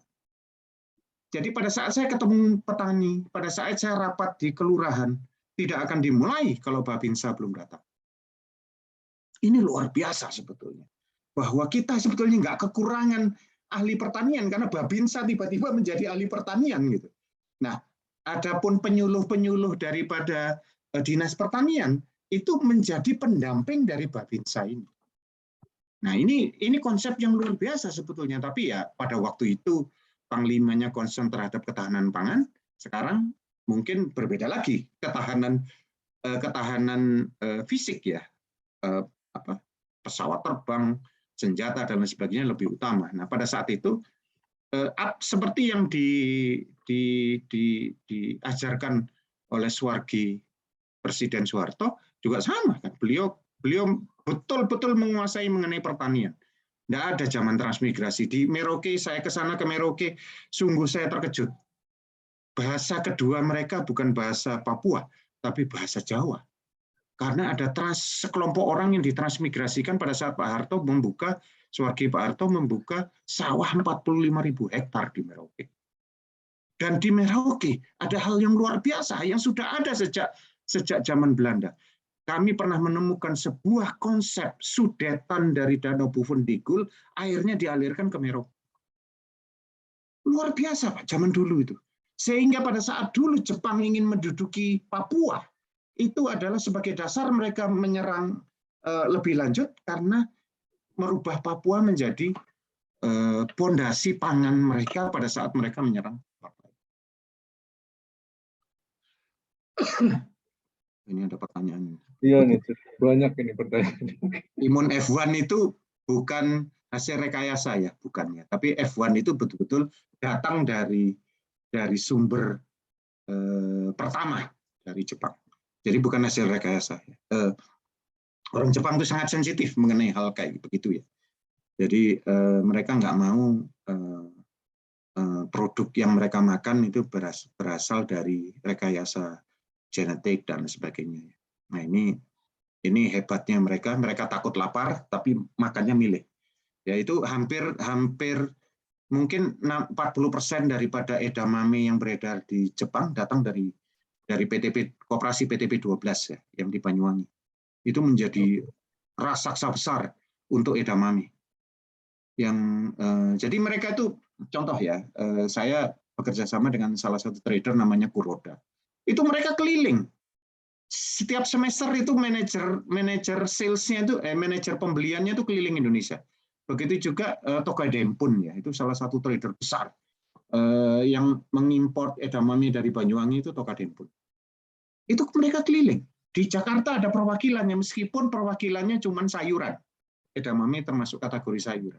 Saya hortikultura, makanya saya ke Kuroda. Karena Kuroda itu hortikultura. Tapi yang Tokai Dempun itu sayuran, cari sayuran apa saja. Mereka tuh membutuhkan, contoh, tepung kentang. Tapi masalahnya, di kita sulit untuk bisa mensuplai 400 ton per tahun kentang. Jamur kuping mereka butuh 600 ton setahun. Di kita itu separatis. Jadi mereka bikin di Jogja ada restoran berbasis jamur ya, disupport oleh jamur ya sudah untuk restoran itu saja gitu. Begitu harus masif ekspor 600 ton, maka kolektornya ini menjadi masalah, off-taker-nya menjadi masalah. Karena konsistensi daripada jamur ini agak susah. Padahal jamur itu ada yang jamur kuping ini tidak mengenal musim karena tertutup kan itunya. Dan ke atas tidak membutuhkan tanah yang banyak karena naik ke atas cara menanam. Nah, jamur kuping ini mereka hanya mempersyaratkan dipotong 2 cm dan dicuci bersih. Itu masalahnya bagi kita. Jadi mencuci bersih itu ternyata membutuhkan 3 tahap untuk mencuci bersih dan memotongnya precise 2 cm. Itu yang susah di kita. Mohon maaf ya. Di kita membutuhkan industri off-taker pendukung bagi petani, dan yang susah petaninya berpisah-pisah jauh. Sehingga pada saat dikumpulkan itu membutuhkan transportasi yang tidak murah. Baik. Ini ada dua pertanyaan yang belum terbaca tadi. Yang pertama dari Pak Eri Suhartono ini. Penjamin produksi hasil tani masih hanya Bulog saja yang mengatur hasil tani. Yang lain diserahkan mekanisme pasar. Mengapa tidak diatur untuk pasar yang lain? Adakah produk-produk startup yang sudah bagus implementasinya? Misalnya dengan Tani Hub dan lain-lainnya. Betul sekali itu. Sekarang ini kan ada startup yang bisa ngasih makan ikan secara otomatis ya. Dan ternyata itu dia tidak bergerak kepada alat untuk membuat ngasih makan otomatis terhadap pakan ikan ya. Dan ini ikannya bukan ikan ya, mohon maaf. Maksud saya udang ditambak-tambak di pinggir laut. Sehingga dia sekarang bergerak sampai ke udangnya, bisnis udangnya. Sehingga sekarang menjadi calon unicorn besar. Nah, tetapi secara nasional ya, baru saja dibentuk belum 2 tahun, yaitu BPN, Badan Pangan Nasional. Ya, ini untuk menyelesaikan carut-marutnya terlalu sektoralnya kementerian. Ya, terhadap pertanian ini kan terkait Kementerian Perdagangan, Mentan sendiri, dan perindustrian. Karena mesin selebnya dan lain sebagainya untuk merubah itu kan untuk industri, itu sudah bukan on farm atau off farm, tetapi sudah industri pasca pertanian. Nah ini memang ya di Jawa Barat Pak RK kan mengembangkan petani milenial. Saya sendiri agak bingung ya. Ini petani milenial ini anak muda disuruh bertani atau anak muda disuruh berpikir cara bertani. Nah, kalau berpikir cara bertani seperti pertanyaan seperti yang jenengan tadi sampaikan bahwa mereka harusnya berpikir sudah menggunakan revolusi industri 4.0, yaitu mengembangkan yang sesuatu yang tidak dimiliki oleh petani. Tapi itu tadi ya yang menjadi problematika itu. Tepung kentang itu pabriknya di Bekasi sudah berhenti 4 tahun. Padahal kentang di Garut 1 hari bisa suplai 300 ton. Tapi pabrik tepung kentangnya berhenti. Sama di Cilegon itu ada pabrik pengolah jagung. Pada saat Suwargi Pak Harto dulu menerapkan jagung emas di Sulawesi Selatan. Sekarang susah jagungnya. Karena di Sulawesi Selatan, di Jeneponto, orang sudah tidak mau lagi nanam jagung. Karena suplainya mereka harus kirim jauh ke Cilegon, karena industrinya di Cilegon. Yaitu mulai dari gula berbasis jagung, mie berbasis jagung, sirup berbasis jagung, ada 9 produk jagung yang diolah. Sekarang itu dimiliki, tadinya milik pengusaha Indonesia, sekarang sudah dimiliki oleh Korea, perusahaan Korea. Sudah dibeli dengan perusahaan Korea. Itu ada silo yang besar sekali di sana. Berikutnya ini dari Pak Doni Aritonang. Negara kita pernah menjadi swasembada pangan di zaman Presiden Pak. Menurut Bapak, hal dasar apa yang membuat negara kita tidak lagi bisa swasembada pangan? Pada saat ini teknologi pertanian semakin canggih. Ya, mungkin ini pertanyaan datang untuk diri kita sendiri ya mungkin. Ya, saya alumni teknik fisika tetapi sekarang bergerak di bidang pertanian ya. Yaitu yang sekolah di pertanian mungkin inginnya jadi presiden gitu ya. Jadi sekolah pertanian itu justru tidak lagi menekuni pertanian mungkin ya. Tetapi kalau menurut saya sekarang hubungan antara kebijakan agraria kita, kebijakan yang menjamin bisnis daripada petani itu semua harus sinergi. Ya, ini diharapkan BPN ini Badan Pangan Nasional ini bisa mengelola ini semua meskipun mereka hanya dibatasi untuk mengelola 10 komoditas utama. Ya, mulai ini contoh saja nih, kedelai ini kan enggak pecah-pecah masalahnya. Kita pemakan tempe dan tahu 80% kedelai kita impor. Masa sih nggak bisa bikin kedelai seperti yang impor dari Brasil dan Argentina? Ya, ambillah bisa, kenapa harganya tidak bisa semurah ya? Sama, beras kita lebih mahal daripada beras impor dari Vietnam. Karena apa? Nah, ini kita harus belajar dari Vietnam bahwa di kita itu luas sawah itu cuma 0,3 hektar dan 0,5 hektar. Karena ya jadi tidak ekonomis gitu loh, sawahnya kecil-kecil. Terus kalau ada multi harvester ngejegluk gitu loh, karena ada pematang, pembatas kepemilikan sawah itu dengan pematang. Jadi harvesternya jegluk gitu.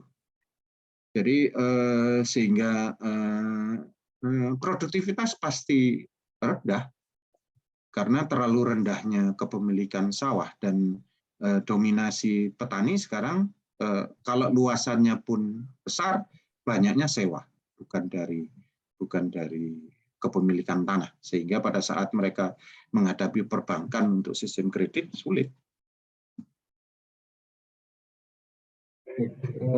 Berikutnya ada lagi ini dari Pak Budi Santoso. Badai buka akibat COVID sebenarnya sudah dilawan oleh kebanyakan masyarakat yang tidak mempedulikan lagi aturan PPKM. Jadi sudah aktif lagi beraktivitas, 2M kaki 5, buka bengkel, warung-warung buka lagi, pasar tradisional ramai lagi, tidak pakai masker, tidak jaga jarak, semua demi nafkah hidup. Bagaimana bisnis Pak Ari melawan badai buka akibat COVID? Ini saya kasih contoh saja Pak ya, karena BMT saya bukan BMT saya, BMT yang ikut saya dirikan itu beroperasi di Pasar Cihapit. Pasar Cihapit itu kan praktis di tengah kota ya, di Jalan Cihapit. Itu, aduh Pak, saya lihat itu sungguh kasihan selama COVID itu. Tiba-tiba di lockdown oleh pemerintah. Itu pedagang itu kan hidup dari hari ke hari. Tiba-tiba di lockdown pasarnya. Ya sampai bingung lah. Ini di lockdown saya sudah belanja kan gitu. Siapa yang beli belanjanya? Siapa yang membeli? Kan di lockdown, pasarnya di lockdown mending sehari 2 hari, 2 minggu, 3 minggu selama COVID itu. Terus kemana mereka cari mata pencaharian ini? Nah, kalau kita mempunyai ilmu badai VUCA dan lain sebagainya, pada saat itu kami masuk ke mereka dengan mulai memperkenalkan digitalisasi tanda kutip. Untungnya mereka ini kreatif ya. Mereka itu punya pelanggan tetap. Sehingga mereka punya HP, nomor HP-nya pelanggan tetap. Jadi mereka jualan itu ngelis di HP. Saya ayam sekarang sekian, ini sekian, sayur ini sekian, di list di broadcast pakai WA. Dan itu yang membuat mereka bisa survive. Tapi untuk menemukan itu, kami butuh waktu yang lama.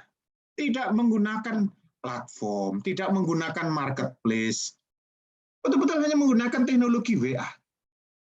Ini bagaimana orang kecil berkreasi sendiri di bawah bimbingan yang tidak, kami sendiri kan tidak bisa memperkenalkan teknologi yang mahal ke mereka dengan seperti unicorn itu dengan memperkenalkan marketplace, platform, it takes time gitu. Tapi dengan memperkenalkan HP, mereka jualan dengan WA, itu the most easiest. Dan itu cara berkelitnya orang kecil. Dan ternyata itu mampu menolong mereka dari lockdown. COVID-nya sih mereka nggak terpengaruh ya. Alhamdulillah di kita itu COVID itu menjadi berisik setelah menengah ke atas terkena COVID.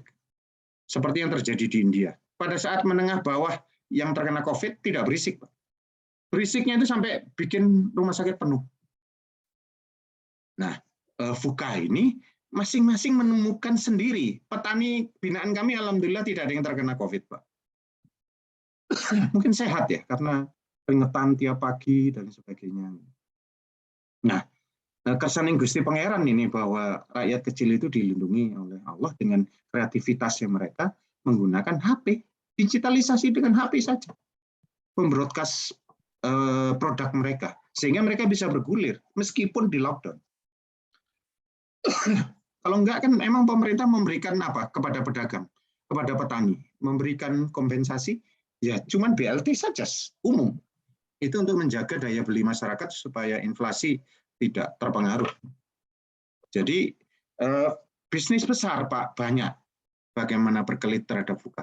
Tetapi kami bayangkan bahwa di pasar Cihapit saja pedagang sudah bisa berkelit menghadapi VUCA. Artinya mereka membentuk paguyuban pedagang. Sebelum terkena COVID, mereka sudah membentuk paguyuban pedagang. Pada saat di lockdown, maka pengurus paguyuban pedagang ini yang mengkoordinir semua pedagang untuk jualan online, tanda kutip, jualan dengan membroadcast WA. Ini contoh saja ya. Nah, ini kaki lima dan lain sebagainya ya kalau di lockdown selesai, Pak. Mereka ya nggak bisa jualan kan. Pasar aja nggak bisa jualan, apalagi yang PPKM, pedagang-pedagang kecil. Baik, ini ada dari Pak Andi Suprapto nih, bagaimana seorang pemula ingin terjun ke dunia bisnis pertanian, apakah hobi bisa menjadi modal awal? Mohon kiat-kiatnya untuk pemula, bagaimana memulainya? Ya, sebetulnya startup ya, startup itu sama.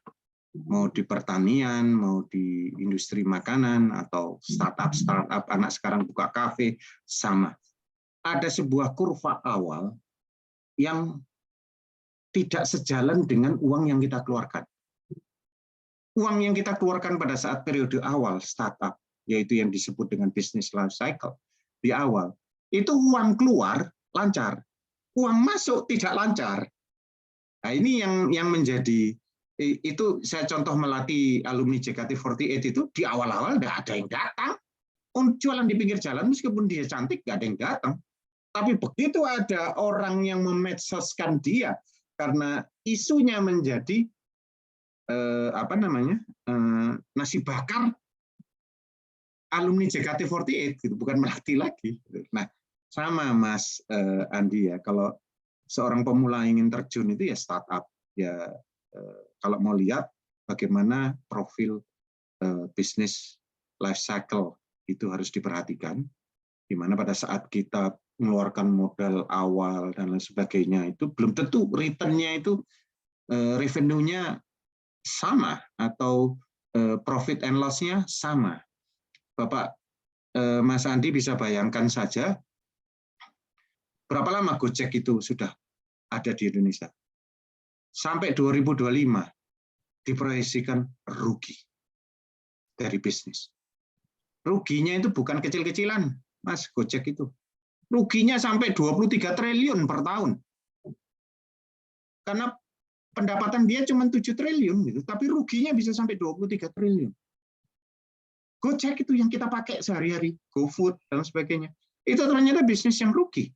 Tetapi dia rugi secara bisnis, tetapi dia tidak rugi secara company, karena dia melakukan bisnis non-organiknya. Jadi dia bisnis Gojeknya itu rugi, tapi dia menjual sahamnya itu dia dapat untung dari situ. Sehingga Pak Nadiem Makarim pun itu mungkin kepemilikan sahamnya tidak lebih dari 1% di perusahaan itu. Ya, yang berangkat dari call center bisa menjadi dekakon ya sekarang. Nah, tetapi rugi sampai 2025 diproyeksikan rugi. Setelah itu walau alam bisa. Shopee, perusahaan Taiwan kan itu, induknya namanya SEA, itu rugi gara-gara Shopee.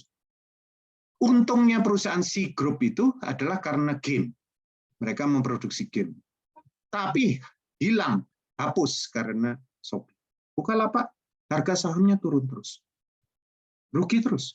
Jadi kita bisnis itu harus berani menghadapi bisnis life cycle di awal yang tidak sama dengan semangat kita.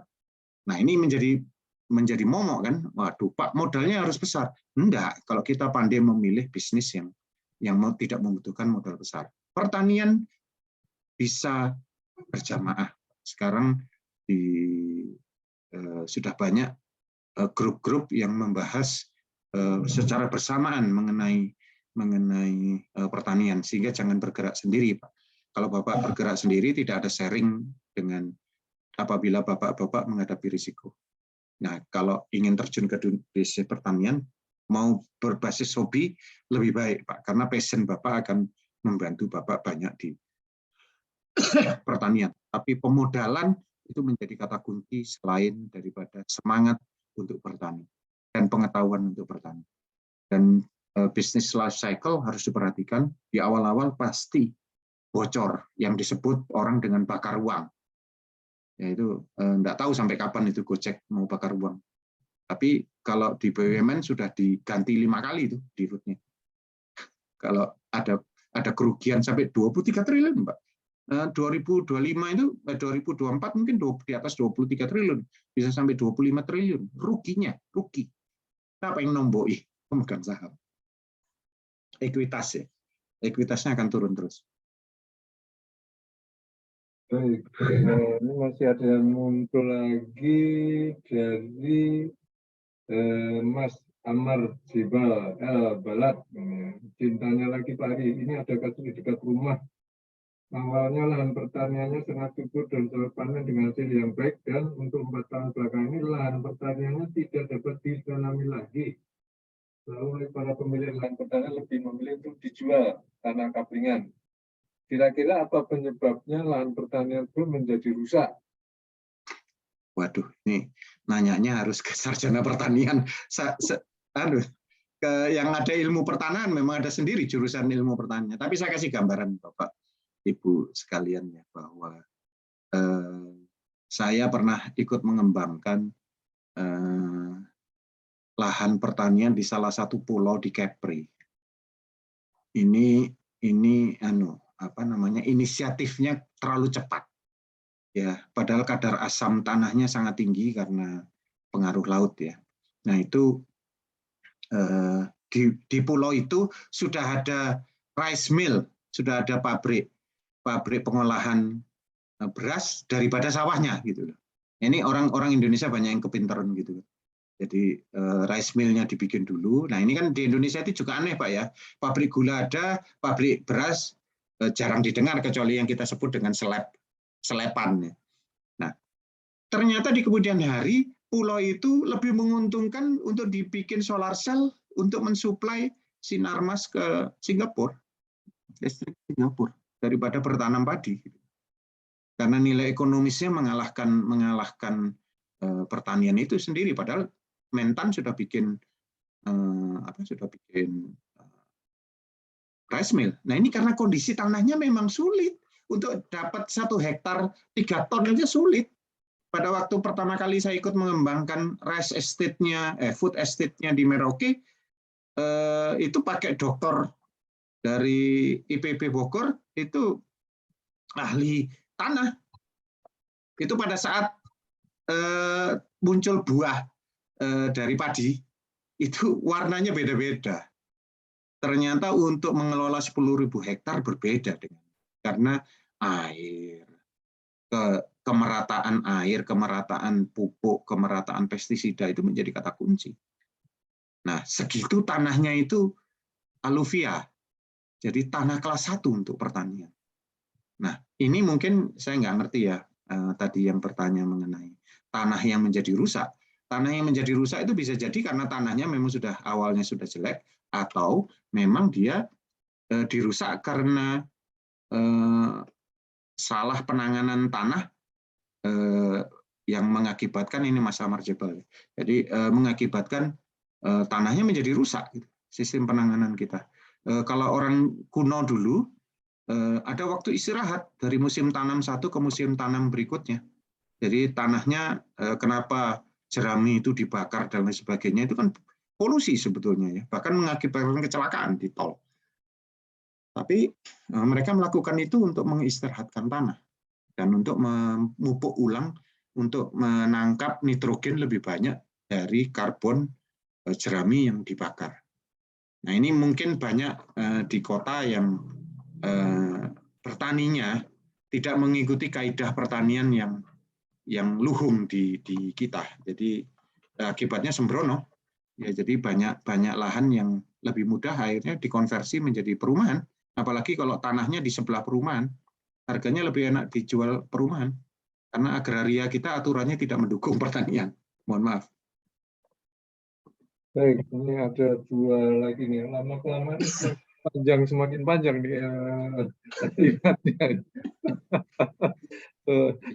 Dari Pak Saiful Bahri, Terima kasih atas pencerahan Pak Hari. Saya mohon dikasih nomor HP Bapak, karena di Kabupaten kami Tabalong, Provinsi Kalimantan Selatan, ada 5.000 hektar yang sudah di SK-kan perhutani perhutan sosial dari Menteri LHK dan bisa ditanam 2.000 hektar untuk mungkin apa yang bisa ditanam di Tabalong. Saya dari pengurus PII cabang Tabalong. Terima kasih ini Pak. Ini tadi sebenarnya di materinya itu ada itu di slide ini, kalau dilihat lagi halaman pertama atau kedua itu ada nomor HP dan email Pak Ari itu. Ya. Tapi mungkin ada apa komentar dari Pak Ari, silakan.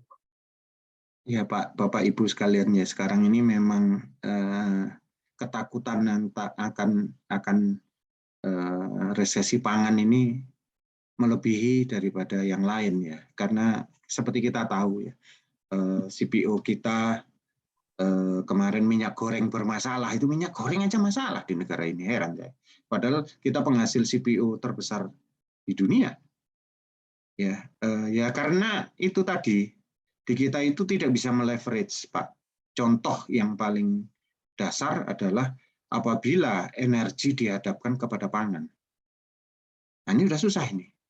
Pengembangan B20, biodiesel 20, 40, 60 sampai 100, akhirnya minyak gorengnya yang hilang dari peredaran. Meskipun ini tidak sama ya, dasar CPO-nya sama, tapi oleochemical-nya prosesnya berbeda. Ya bahkan sekarang orang sudah mulai berpikir dan sudah ada teknologinya meskipun hasilnya masih belum berhasil untuk menghadapi susu formula. Orang mengembangkan susu berbasis CPO karena ada asam yang sangat bermanfaat seperti apa yang dihasilkan oleh air susu ibu. Nah, itu ada kandungannya di CPO, ya itu turunan dari oleochemical. Artinya industri pangan itu beragam dan kehati-hatian itu contoh saja misalnya pada saat saya ikut mengembangkan 10.000 hektar dengan tujuan 100.000 ya.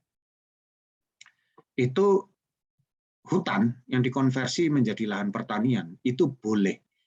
Jadi ada peraturan di Kementerian Perhutanan itu asal untuk livestock, untuk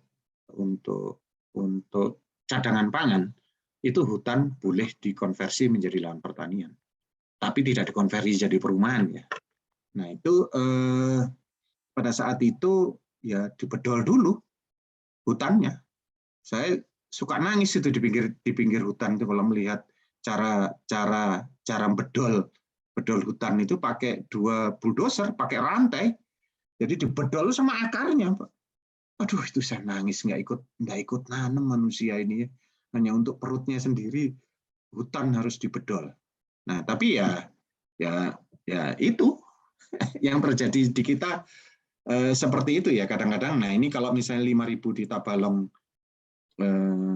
bisa diutilisasikan untuk pangan, saya pikir ini pasti sudah ada izin konversi dari hutan menjadi livestock ya, jadi pangan. Nah ini tentunya kami sendiri secara pribadi bukan ahli pertanian Pak, mungkin Bapak bisa datang ke IPB yang mungkin lebih banyak bisa memberikan advice ke Bapak mengenai pengembangan di Tabalong.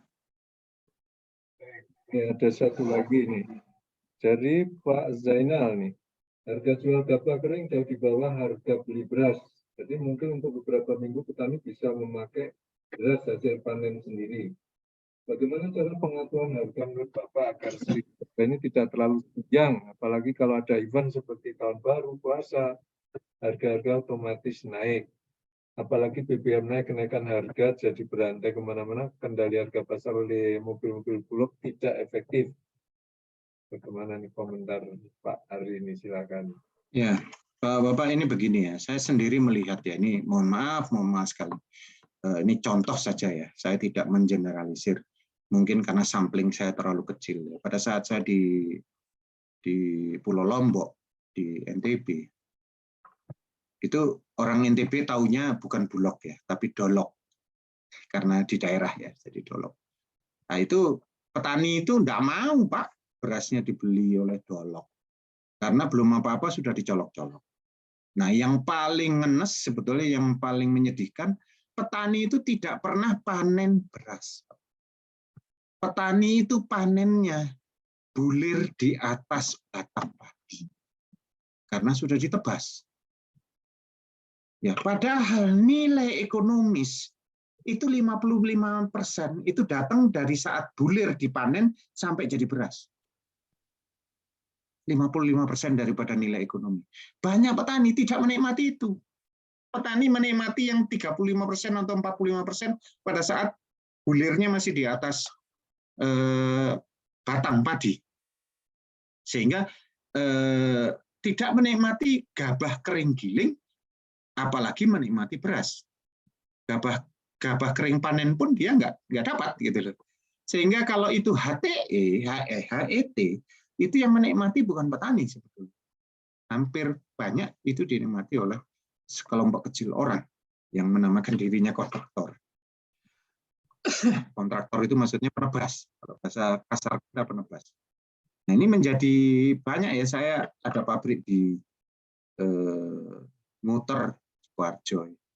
Aduh, itu kalau musim panen itu harvester itu sudah di pinggir jalan semua. Dan harvesternya harvester besar-besar yang mungkin di atas 200 HP. Besar sekali itu. Satu elf itu cuma bisa dinaikin satu harvester. Nah, petani kan sawahnya kecil-kecil, itu jeglak-jegluk gitu, Pak, kalau manen itu. Jadi sudah ditebas itu hektaran. Cash, saya pernah melihat di NTB itu kontraktor atau penebas itu bawa uang 1 miliar di pinggir sawah. Cash. Mana Pak institusi di Indonesia yang bisa membawa 1 miliar di pinggir sawah? Sehebat BPN pun, sehebat Bulog pun, Bulog ada kendala. Kalau dia tidak bisa membeli beras, gabah di atas HET, tidak bisa Pak. Dia BUMN kok. Sekarang sudah menjadi di bawah BUMN. Ada aturan. Dia kalau berani beli mahal, urusannya BPK atau KPK. Nah, ini yang menjadi dilematik di kita. Jadi itu yang dulu oleh Suwargi Pak Harto dicoba diminimalkan. Bahwa lahan kecil itu dimergerkan menjadi poktan, kelompok tani yang bisa sampai 600 hektar. Kemudian poktan-poktan bergabung dengan gapoktan supaya bisa menjadi ribuan hektar. Nah, itu ide yang luar biasa sebetulnya, bahwa itu sudah ada. Nah, cuman kan sekarang ini masalahnya koperasi itu tidak berorientasi kepada korporasi. Koperasi tidak berorientasi pada korporasi. Ya karena mohon maaf ya, di koperasi-koperasi pertanian itu Pak D-nya yang paling sepuh itu pasti ketua koperasi. Pak D-nya manten yang ngambil dari uang koperasi kan gitu. Tidak ada yang berani protes, Pak D-nya itu yang paling sepuh di desa itu. Menjadi poktan. Ya, begitu juga pada saat diturunkan kur dan sebagainya, datangnya ke poktan-poktan itu. Jadi akhirnya yang kasihan dari petani itu membutuhkan off-taker yang fair. Nah, kemudian teknologi pertanian memang harus ditingkatkan. Karena kalau tidak, produktivitasnya tidak bisa tinggi dan cost-nya tidak bisa rendah. Kalau Vietnam sampai di Jakarta bisa 5.000 dalam bentuk beras, kita mungkin masih gabah kering, giling. Nah, ini menjadi PR yang luar biasa. Lupa, nanti nggak bisa sejahtera. Kata siapa? Mereka tidak disubsidi di Thailand, tapi profitnya dijamin oleh pemerintah setara dengan 54 juta rupiah per hektar. Dan tanahnya tidak dikapling kecil-kecil. Sehingga menjadi kekuatan yang luar biasa ekonominya. Nah, jadi pengaturan menurut saya ya susah, Pak. Saya hanya bisa melakukan apa yang saya bisa di skala kecil 200 hektar. Waktu di Merauke saya membantu pengembangan 10.000 hektar, meskipun hati ini berteriak karena lihat hutan itu dicabut sampai pohon yang besar-besar dicabut sampai akarnya oleh 2 bulldozer dengan rantai di antara dia untuk menyapu semua, untuk bisa dirubah menjadi sawah. Ya, tapi nggak tahu saya. Orang kan berpikir pangan lebih penting daripada hutan. Nah, sekarang Coba kalau kita lihat carbon trade ya, petani kita sebetulnya bisa makmur kalau kita bisa menggunakan carbon trade. Carbon trade itu Amerika tuh 20 ton carbon trade-nya, nilainya 20 US dollar. Eropa 100 euro untuk per ton carbon trade. Coba Pak ya, kalau konsultan-konsultan di Eropa itu dibawa ke desa gitu ya. Bambu itu luar biasa Pak, menghasilkan carbon trade yang luar biasa bambu, yang tumbuh 1 hari bisa tumbuh 1 meter Pak. Bambu di Jarnea itu tumbuh dewe, tukul dewe, dan kayak hama kan, ya berkembang luar biasa. Dan itu penghasil carbon trade. Dan mungkin petani desa itu bisa makmur tidak dengan bantuan desa dari ini kalau verifikasi carbon trade-nya itu bisa disesuaikan dengan 100 euro daripada 20 dolar di Amerika. Nah ini ada banyak hal peluang yang mungkin ya petani mungkin kalau 100 euro per ton carbon trade dia nggak bikin padi mungkin lebih baik bikin bambunya dipotong, nggak ada yang ribut ya, terus bisa dijadikan dasar bagi perumahan ya. Cuman mungkin kita masih ingat ya, Bantul gempa banyak korban itu kan sebetulnya karena aspek sosial. Pada saat rumah mereka menjadi gedong, dari gedek menjadi gedong dengan konstruksi yang tanpa semen, artinya cuma deplokan batu bata dan genteng campur kapur. Saya pernah merobohkan membantu merobohkan tembok sepanjang 6 meter sendirian, Pak. Nggak perlu jadi Superman. Kalau nggak bisa jadi Gatot Koco ya jadi Superman. Nah ini artinya bahwa menurut saya di kita ini kompleksitas daripada beras dan bahan pokok ini menjadi PR yang luar biasa bagi negara. Nah mungkin nggak semua pimpinan daerah, nggak semua ini sekarang banyak ya. Nganjuk itu bupatinya seorang pembalap motor, Pak Oki itu. Tapi sekarang Nganjuk adalah penghasil beras nomor 3 sejatim. Karena dia memperkenalkan yang disebut dengan PLN masuk sawah. Luar biasa. Sehingga seluruh lahan di Nganjuk itu bisa 3 kali panen. Karena listriknya masuk ke sawah untuk pompa nyedot dari air, nyedot dari dalam tanah, tidak menunggu musim hujan.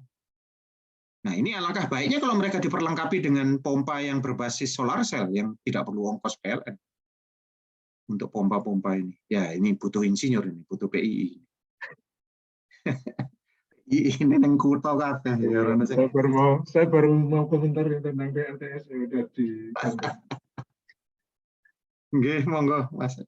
Baik, itu tadi pertanyaan terakhir ya, waktu juga udah 17.25, jadi pertanyaan mulai dari 16.15 sudah sejam sendiri ini untuk diskusi dan menjawab pertanyaan-pertanyaan. Saya pikir waktunya sudah kita cukupkan saja sampai sini. Terus sekali lagi atas nama Bika Teknik Fisika mengucapkan terima kasih yang sebesar-besarnya pada Pak Ari Notokusumo yang sudah memberikan sharing yang dengan dimensi yang lain dari biasanya. Biasanya ini technical, ini tentang risiko bisnis ya untuk sore hari ini. Banyak yang komentar ini bagus nih ya, untuk selingan masalah-masalah keteknik fisikaan kadang-kadang berubah menjadi tadi ya teknik pertanian. Menarik juga. Terima kasih Pak Ari, terima kasih juga Pak Eldiansyah yang juga sudah menyampaikan statement sore hari ini.